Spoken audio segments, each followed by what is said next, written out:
The 2018 Subaru Crosstrek. Built in a zero landfill plant, so you can roam the earth with a lighter footprint. Subaru, proud sponsor of Growing a Greener World.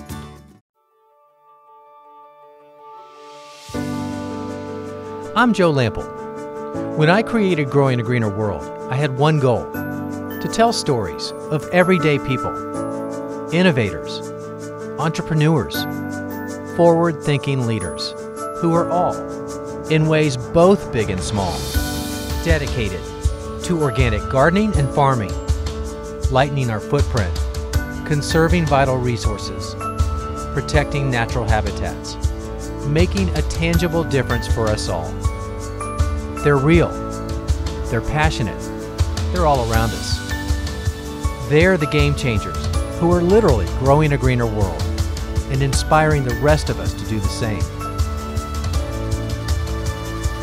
Growing a greener world, it's more than a movement, it's our mission.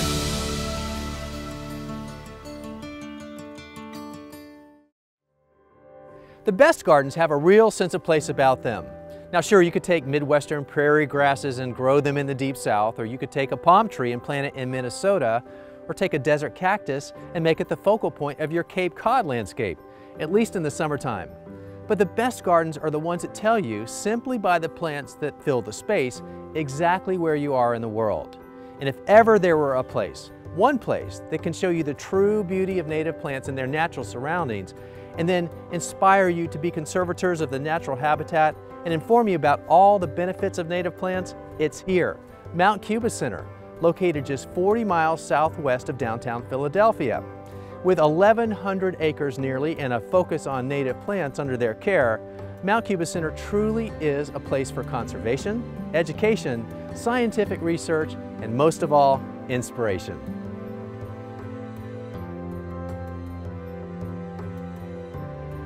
Some come to Mount Cuba Center simply to take a stroll through the beautiful and historic gardens. Some take part in continuing education classes with gardening topics like pruning trees, propagating plants, and integrated pest management. Conservation topics like learning about pollinators and designing mini ecosystems. Arts and crafts sessions like botanical drawing, making paper, and creating leaf castings. Or wellness classes that include nature walks, yoga, and Tai Chi. There's even a 12-week summer internship program and fellowship opportunities for field research. It's a dizzying array of outreach programs, all designed to attract thousands of visitors each year to this northernmost corner of the state of Delaware. But it all started in the 1930s as the private residential garden of one of the country's most well-known families. So at its origins, Mount Cuba Center was the home of the Copeland family.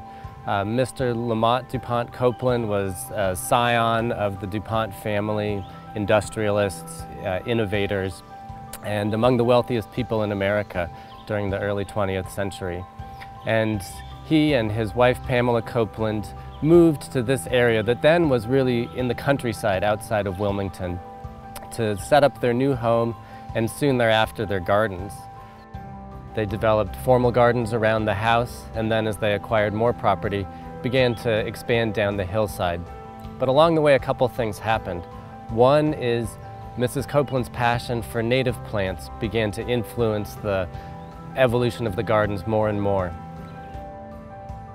Mrs. Copeland grew up in Litchfield, Connecticut, and as I understand it, spent hours during her childhood walking in the woods and the fields and getting to know the native wildflowers there. And when she came down to this area, it was a time of increasing development throughout the United States, and she became concerned about people damaging the environment and despoiling these wonderful natural resources that we had.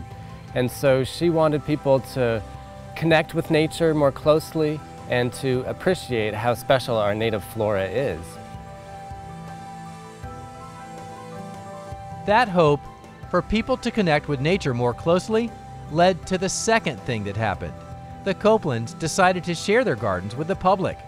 Shortly after Mrs. Copeland's passing in 2001, their dream was fully realized with the opening of the estate grounds at Mount Cuba Center. Jeff Downing is now the executive director.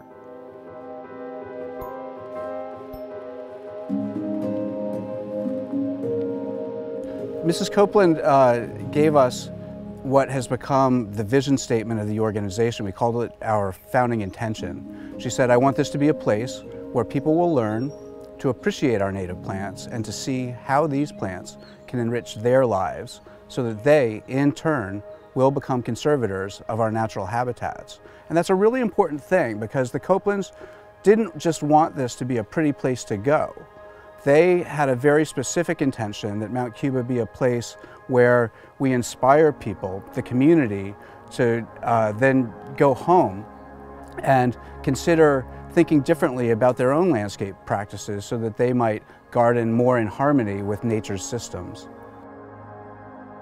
That's a tricky thing to do, but it's something we're committed to trying to do. So at every step of the way, we try to analytically assess if we're following through on inspiration, if we're following through on motivating people to go home and actually take action, and if all of that running around actually adds up to something measurable, valuable to the environment. That's a tall order for any garden to achieve, even one that's 1,100 acres.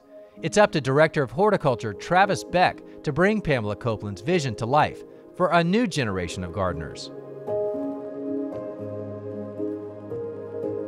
So walking down these paths, are these the ones Mrs. Copeland would have actually put in place as we see them, or did you guys do this after the fact? This is really Mrs. Copeland's original work carried out, and we've just preserved it. She was involved in laying out the rocks for this wall here, and in, I'm sure, selecting the locations for these trees, which have matured wonderfully in the intervening years.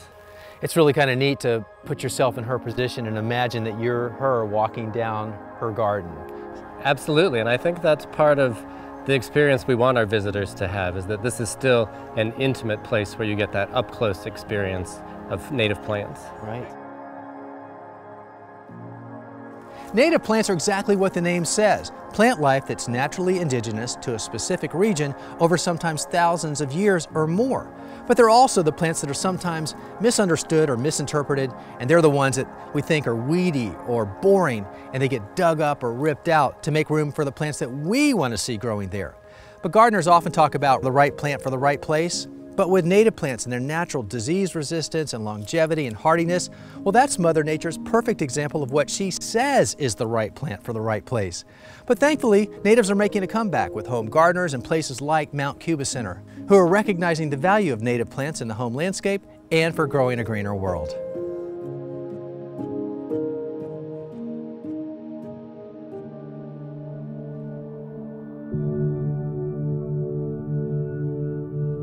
Well, native plants, in the simplest terms, are the plants that belong in any environment. They're the plants that evolved with the climate and the geology of any area. So when we use native plants, we get all the advantages of that adaptation. We also get plants that create a sense of place and make us feel like our home landscape that we're designing and manages fits into the larger natural environment and connects to it in some way. And those connections aren't merely symbolic, but they're very real for the bees, the butterflies, the birds that all use the natural environments and the built landscape for their habitat. Native plants are the foundation of the food web. They feed the insects that feed the birds and other organisms, and we need them in order to have a healthy ecosystem. Native plants connect us to the deep history of this place. They show us what was here before, and they show us what wants to be here in a very real way. We have a wonderful video of Mrs. Copeland touring the gardens with Dick Leidy, who is the former director here. And as they walk along the dogwood path next to the moss bank, he prompts her to reflect on how it was that they created that area, noting that it was one of the more difficult places in the garden to figure out what to get to grow there. And she said, because it was difficult, we took our time, we waited to see what would come in here on its own, and then that gave us the cues we needed to add, to edit, to let it evolve, based on really what wanted to grow in those conditions.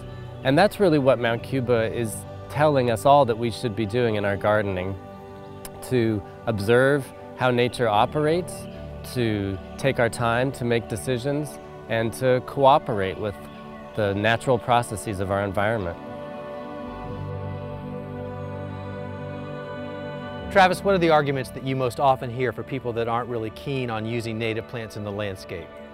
I continue to hear people say that native plants are messy, to which I say, look at our gardens. You can lay out a beautiful planting design with native plants, mass them, repeat the colors, have contrasting foliage, throw in a little structure with your trees and shrubs, add a specimen, and boom, you've got a beautiful garden. Sure, it's loose, sure, it's naturalistic, but it's not messy. Right. Travis, as we walk these paths, I am so taken aback by the masses of trillium here.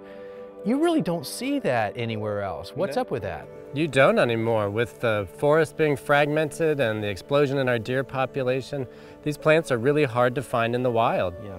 Which is why it's so important that we have them here, both to conserve them and also to show them to the public so they can understand what should be there and what could be there. And it's a great opportunity for them to plant more to really kind of replicate this in the home garden. Absolutely. And trillium is not a beginner plant, but if you can pull it off, then you know you're initiated in the world of native plant gardening. What a great surprise in spring, though, as you're walking along and you see those trillium coming up from the ground in your forest floor of your own yard. It's the most wonderful feeling. Yeah, I love that. To the novice, it may look lazy to just let Mother Nature do whatever she wants and call it native. Well, it's not quite that hands-off, and Travis and his staff at Mount Cuba are very skilled in a process they call editing, fine-tuning what grows naturally to create a show-stopping display. And while Mount Cuba employs more gardeners per acre than most public gardens do, taking a deliberately native approach to your landscape will typically lower your overall maintenance and cut way down on the least enjoyable part of yard work.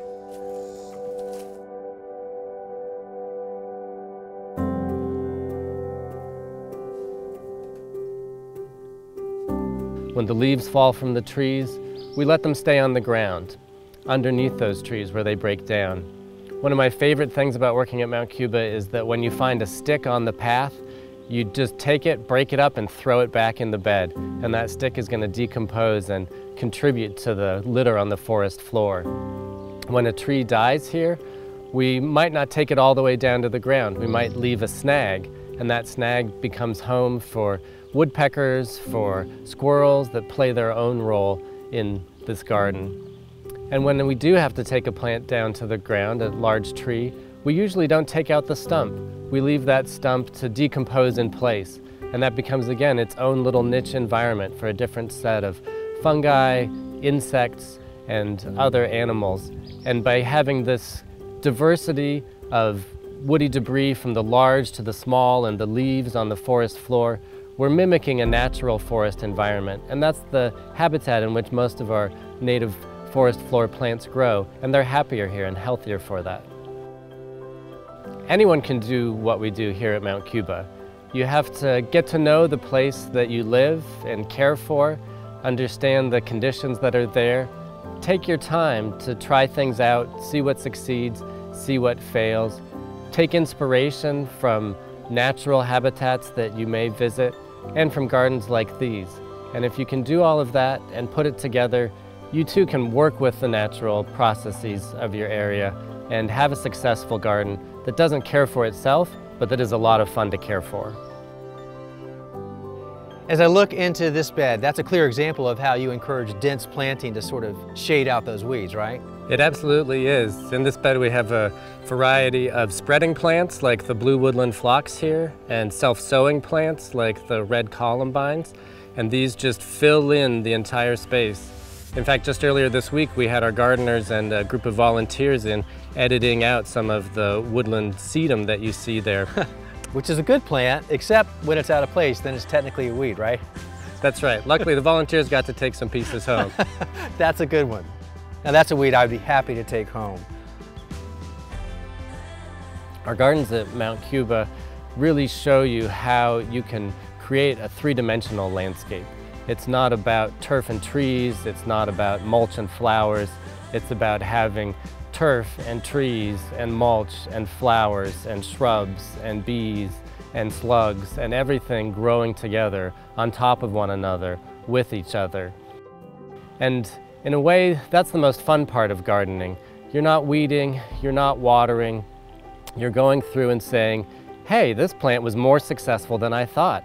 It's spread, it's taking over. I'm gonna take some of it out of this area. Maybe I'll move it over here, maybe I'll give it to my friends, maybe I'll just compost it. Or here's a spot that needs something. What is nearby that seems to be working that I can bring in? And that's very much how our gardens have developed over time, through generations of gardeners observing what's working and making those small changes day after day.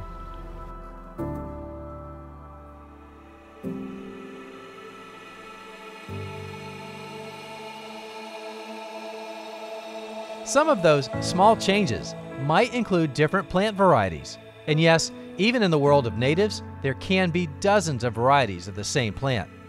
Part of the extensive study going on at Mount Cuba includes learning as much as possible about plants that many people, even experienced, lifelong gardeners, sometimes take for granted. George Coombs is the manager of horticulture research.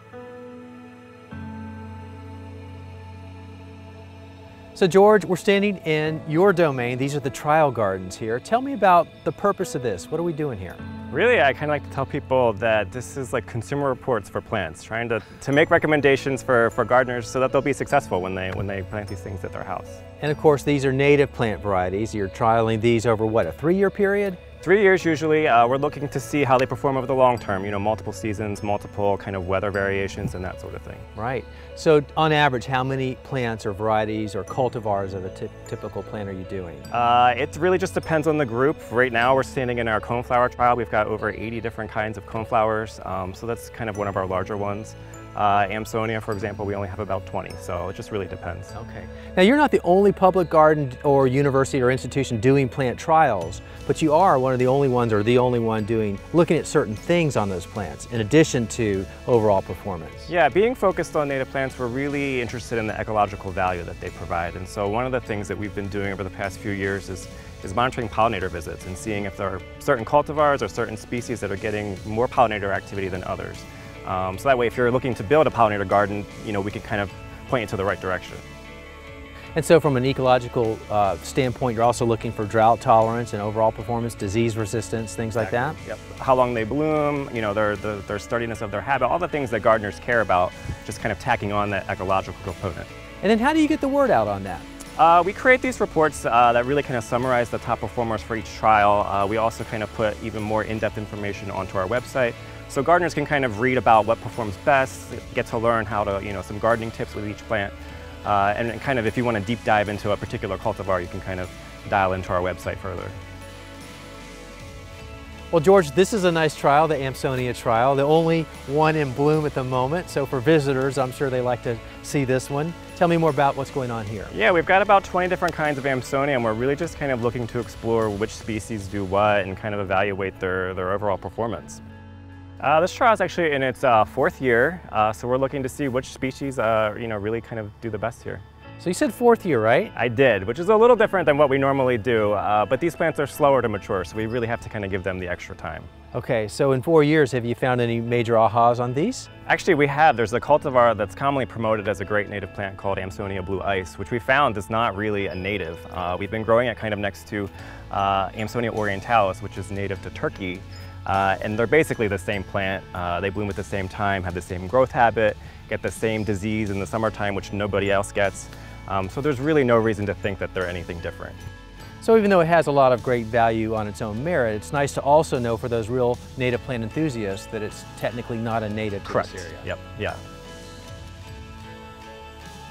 But for all the splendor that Mount Cuba puts on display, and for all the education they do about native plants, I wondered if the concept was really taking off in the real world. Just down the road from Mount Cuba, at Gateway Garden Center, owner Peg Castorani believes the native movement is real and growing.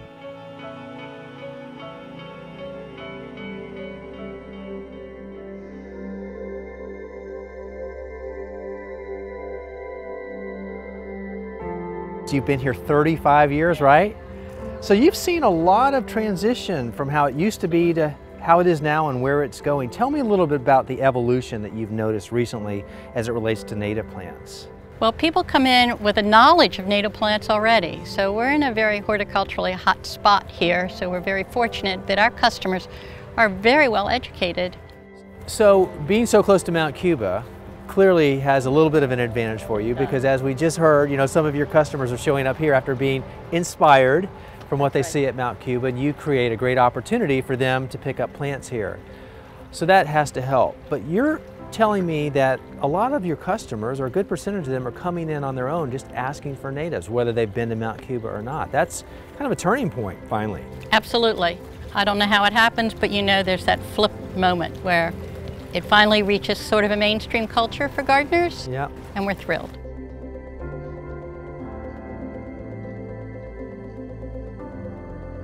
As backwards as it may sound, plants that are native to a geographic region are sometimes the hardest to find locally. Big box stores, for example, sell lots of different plant varieties, but very few are native, or at least not labeled as such. So where do you go if you want to add some native plants to your landscape or garden? Well, you've heard me beat this drum many times before, but I'm doing it once again, and that's your neighborhood independent garden center. Not only do they have lots of native varieties, but they're staffed with plenty of people who are passionate about natives too. Plus, by a simple conversation, a lot of times they'll carry those varieties that you're looking for. So while the megastores may be a great go-to source for a lot of things, when it comes to gardening with natives, well, that takes a different mindset, which usually requires a nursery that's willing to think differently about their plants that they carry too.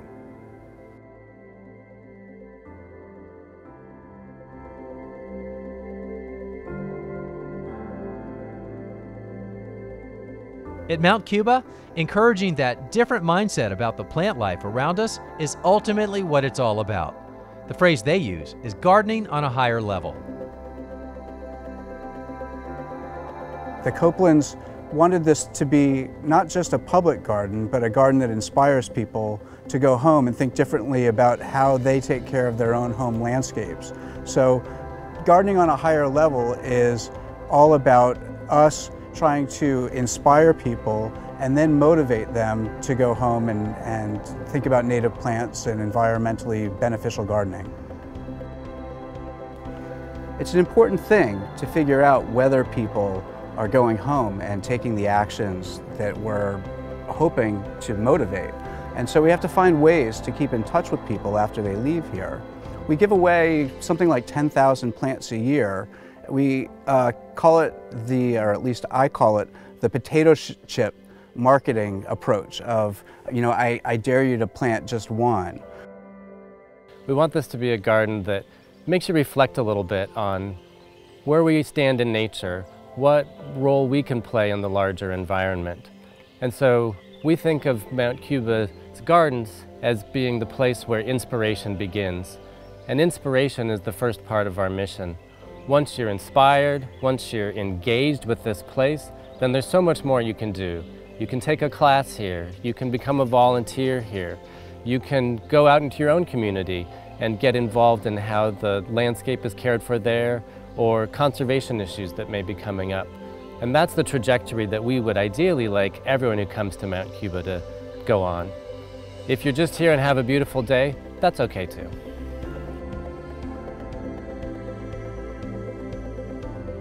One walk around this place and it's easy to see that Mother Nature was onto something when she pulled together such a diverse plant palette, one that's on display throughout the eastern United States.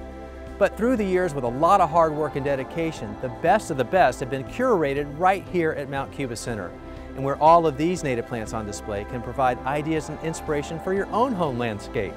And if you'd like to learn more about native plants or Mount Cuba Center, you can do that on our website under the show notes for this episode. The website address, that's the same as our show name. It's growingagreenerworld.com.